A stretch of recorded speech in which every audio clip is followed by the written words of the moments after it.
العيال القطاقية اللي أولى ابتدائي تانية ابتدائي اللي فرحانين بدخول المدارس. يا رب بس يعني تكونوا في كليات وتبقوا حاجة كبيرة بعد كده تنفعوا البلد. آه، أنا شايف فيكوا أمل كبير. الأمل ده يعني يا ريت إن انتوا يكمل. يعني هي قطايف صغيرة كده أولى ابتدائي تانية ابتدائي رايحين المدارس مبسوطين بالشنطة الجديدة، مبسوطين بالهدوم الجديدة، مبسوطين بالروتين الجديد اللي هيجي عليهم. بس يا رب ما يزهقوا. مش يعني يا رب ما يزهقوا من الدروس والمذاكرة وال... والأساتذة اللي عليهم. ويا ريت الأساتذة اللي عليهم يبقوا حنينين شوية. الفراش بتاع المدرسة يبقى رحيم مع الأطفال شوية. دول أطفال يعني مهما كانوا.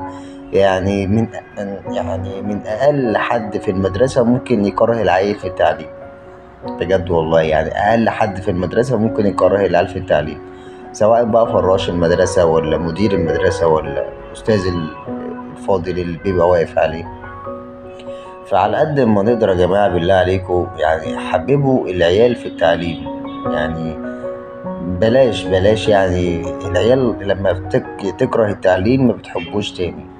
العيال بتاع مثلا أولى ابتدائي كده ولا حاجة بيبقى أو دخول المدارس الجديدة دي الواحد بيبقى مبسوط، والأهالي برضه مبسوطين بانبساط أولادهم. تمام.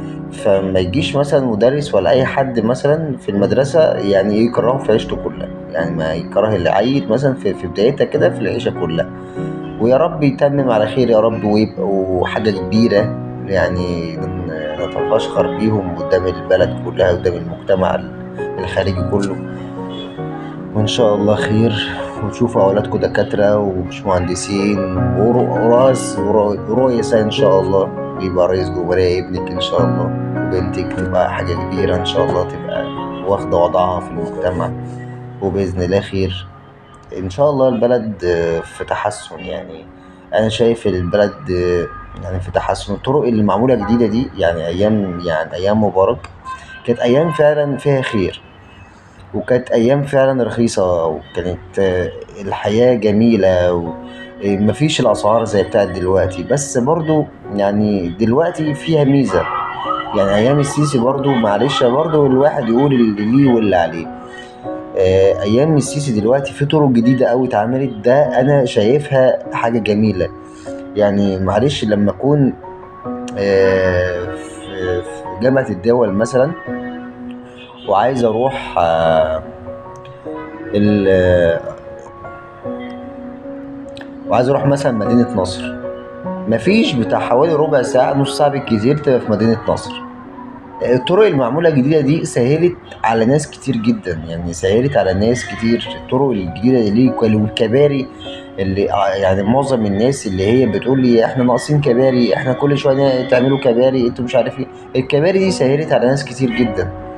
يعني انا عندي كوبري معمول جديد جنب البيت عندنا. انا بين الشغل بتاعي زمان يعني الاول بين الشغل بتاعي وبين البيت حوالي نص ساعة. الكوبري اللي اتعمل جديد ربع ساعة وبقى في الشغل. فانا شايف ان ده انجازات يعني وكله كوم. والكوبري اللي هو بتاع كوبري تحيا مصر ده انا شايف ان ده انجاز تاني خالص. يعني الطريق اللي هو بتاع كوبري تحيا مصر ده اللي هو بيودي على مستشفى معهد ناصر، انا شايف الكوبري ده انجاز بجد والله. من وجهة نظري كوبري جميل جدا انا بحب امشي عليه. بس يعني انا شايف لو السيسي برضو يعني عشان الكباري والطرق الحلوه اللي انا مبسوط بيها دي على حسابنا برضو. يعني على حسابنا يعني البني ادم يعني اللي كان متيسر الحال زمان دلوقتي بقى على قده، واللي على قده زمان دلوقتي بقى بيشحت. العيشة فعلا بقت غالية قوي. يعني العيشة بقت غالية قوي، وكمان دخول المدارس والفينو واللانشون والجبن واللي مش عارف ايه والحاجات دي كلها ده مصروف تاني خالص. ده مصروف تاني خالص والله غير مصاريف الأولاد يعني. فخير يعني إن شاء الله اللي جاي أحسن.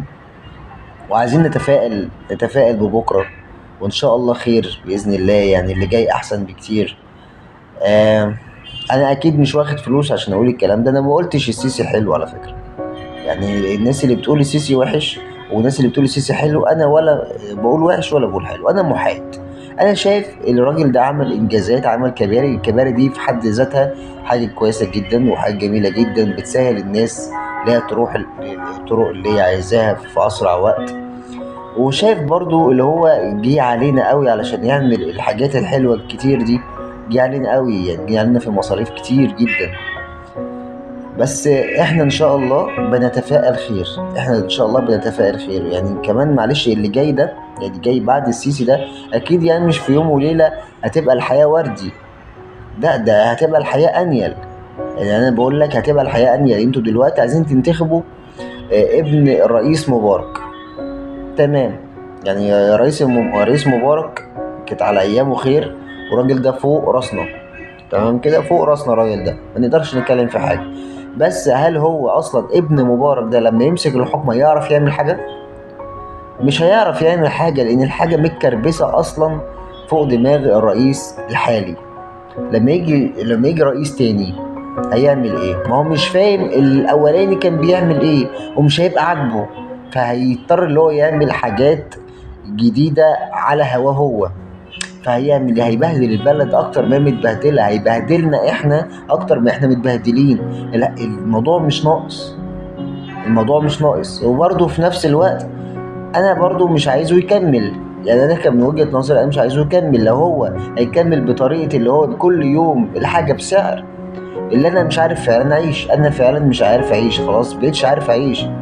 انت بتعمل حاجات حلوة في البلد، بس انت جاي عليا قوي، انت جاي عليا قوي. بس يعني بس انت بتعمل الصح، انا ما قلتش حاجة.